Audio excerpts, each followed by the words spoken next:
What is contingency planning? We're going to break down the overview of this concept, and then we'll break it down into more, detailed episodes in the coming weeks. So stay tuned. Let's check it out. Let's get it going here on the Wealthy Pilots Podcast. We've got some turbulence up ahead. Reach out to the pilot's planner.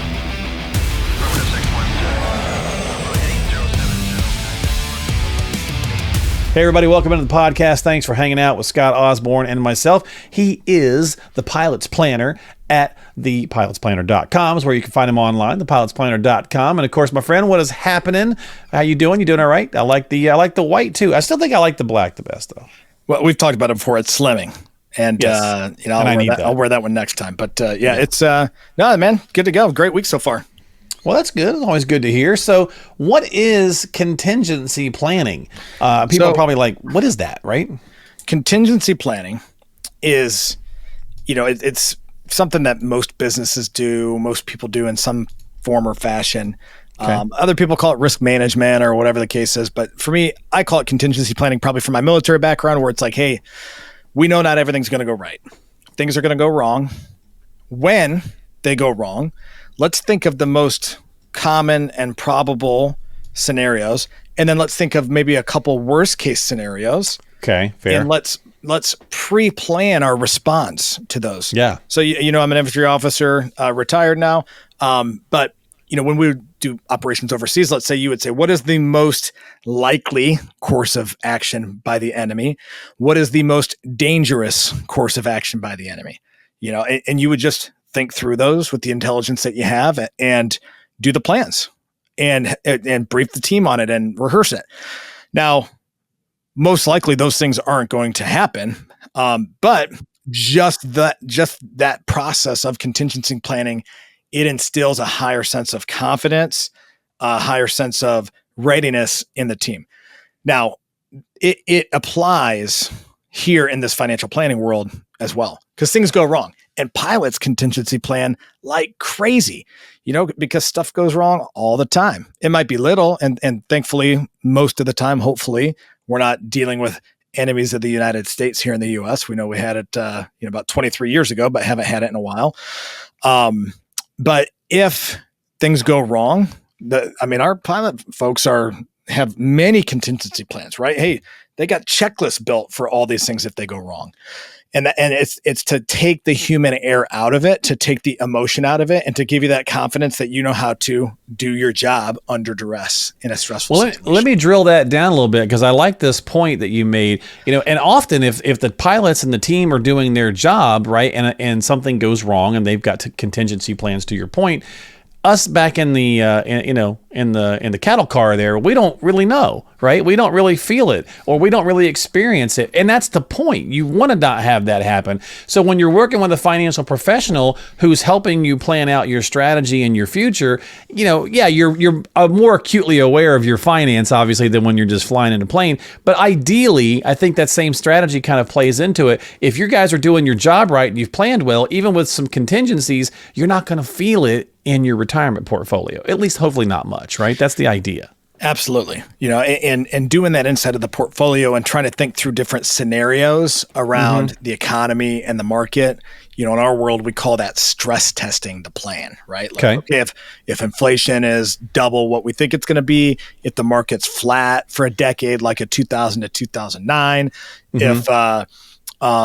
if taxes go up significantly, if Social Security is cut, benefits are cut, or taxed higher. Exactly. Or Social Security is taxed higher. All that is kind of built into our planning algorithms and our software. And then you tweak it for different scenarios, right? So then you plug in like option A, B, C, D, whatever, right? Yep. But it's going to give us kind of a probability of success. So that's kind of in the retirement portfolio. Now, that's part of, and we need to do a different section on that, just on that retirement planning section. This contingency planning portion is more so around like the catastrophic things that happen to us. So if I'm disabled, if my wife's disabled, if I lose my medical clearance as a pilot, what happens? It depends on the airline, depends on the union contract. If I die early, if my spouse dies early, if we both die at the same time, what happens to our kids? Those kind of things. So some of this is estate planning. Some of it is insurance. Some of it is, documentation, legal documentation. Some of it's just being organized. But there's a body of work there that I want to unpack over the next couple episodes where we can really challenge our folks to get some of this stuff together, because I am telling you, especially if you're a husband who's providing for your family, I'll tell you that specifically. I really believe your wife's probably counting on you, and she believes that you have your ducks in a row in this space. And you probably don't, and you probably know you don't. And so there's a certain element of, I think, me being a long-time infantry dude, like I was talking about, we have a little bit of what I would call like an invincibility complex at times. A lot of my pilot friends are the same way, where, hey, I'm never going to die. Things aren't going to go wrong. And I'm making good money. I'm just going to keep plowing ahead. And the bottom line is things go wrong. People die early. People get disabled. People lose their medical. People get chronic and terminal illnesses. And so having a plan for those doesn't need to be a big, elaborate project that takes years to get in place and is super expensive. But I'll meet people and they have $500,000 of life insurance, or they got $1 million of life insurance and they're 40. Okay. What's the purpose of that? If I die, to replace my income. Okay. You're making $400K a year. So that covers 3 years of your income. Is that good enough for your family? No, it's not even close. Right. Okay. So what's the contingency? Yes. And so, and we don't want to be insurance poor, and you can definitely overinsure. Sure. Because a lot of these things are lower probability. And if you took any probability and statistics classes, you can say, all right, the likelihood of this stuff happening is maybe 20% if I multiply them all together. Other than death, last time I checked, that's 100%. But we can look at it statistically and say, okay, with all that, then we can insure to this level. You go get the underwriting, get the policy in place, and check it off your list generally forever. And that's one of the things that, again, we'll unpack each one of these, but, having an if I die plan, that includes the estate plan, wills, powers of attorney. For a lot of our folks, if you got minor children, you should probably be having a discussion about a trust and meeting with a professional attorney. And again, back to that team concept we talked about last time, we bring them right in. Hey, come in. This is what they need. Go work on it with the estate attorney and get all the details figured out. Yeah, actually, we're going to do that on the next episode as well. So we're actually going to do contingency planning, I suppose, deep dive part 1, which will be on, what happens when I die. Because to your point, I mean, it's right now it's 100%, rate. none of us get out of here alive. So you've got to have a plan for that. And I really love that. I host a military podcast as well, Scott, with veterans who come on and just talk about their experiences, PTSD. A lot of it's centered around that. And often you made that point of we don't like to face something, we don't want to accept some things like I'm going to have this plan and it's just going to work out, or I'm going to have a contingency plan. And asking for help is not the easiest thing for a lot of military professionals to do, especially once they've retired. And so asking for help, I think, even with your finance, sometimes is a struggle for people. And asking for help in these kinds of, I guess, more personal aspects, right? Like, how do I ask somebody to help me to plan for what happens if my wife dies when I don't even want to think about it? Right. You know? So yeah, I mean, and I'll say it directly to the listener. Dudette, your family is counting on you to have this stuff squared away. And here's what's worse. They believe that you do. And it's sad when they find out after you're disabled or after you're dead that you didn't. And it happens more than we realize. And it happens more than we realize. And it's a shame. And it shouldn't. To me, it's like I wouldn't want to get on an airplane with a pilot who said, I'm not doing any contingency planning for this flight. Everything will go fine. I'm sure of it. So I'm not even going to do my checklist or anything. It'll be fine. Right. I don't want to get on that plane. Even if they are probably right because they've done 1,000 of these and nothing ever goes wrong, right?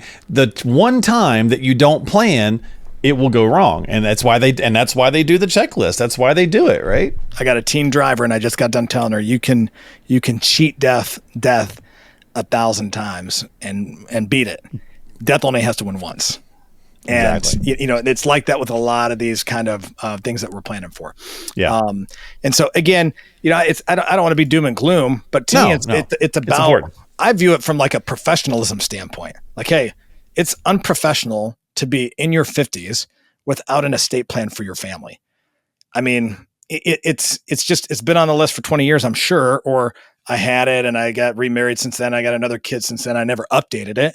I mean, staying on top of this stuff takes a little bit of discipline, or outsource it to professionals and just get it done.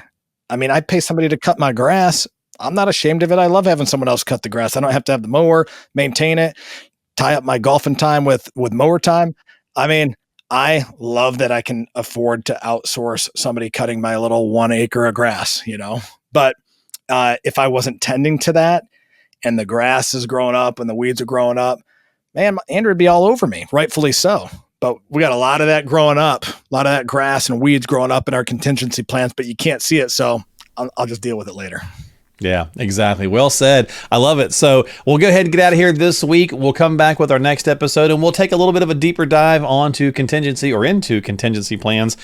And just talk about the first one. It's not necessarily the most lovely of topics, but it's an important topic. We got to talk about what we're going to do in the event when we pass on. Well, not in the event when we pass, because we're going to pass. So let's get into it the next time. But for now, if you need help, reach out to Scott and his team. Go to thepilotsplanner.com. That's thepilotsplanner.com. Get yourself some time on the calendar. Get a team working for you as well. And don't forget to subscribe to us on Apple or Spotify or YouTube at the Wealthy Pilots Podcast. A lot of good content. Going to have, continue to have these great conversations. We've just getting started with this show. So make sure you're checking it out, especially, if you're in this particular demographic. But it really kind of applies to anybody, whether you're a pilot or not. These are still principles that can apply to just about anyone. So if you need some help, reach out to him at thepilotsplanner.com. Scott, my friend, we'll see you next time. See you, brother. We'll catch you later here on the Wealthy Pilots Podcast. Is your 401k working as hard as you are? Let's find out at thepilotsplanner.com to get started with your free full thrust 401k toolkit. Come see what a good financial co-pilot can do to help make sure your retirement is ready to take flight. Visit us at thepilotsplanner.com. That's thepilotsplanner.com.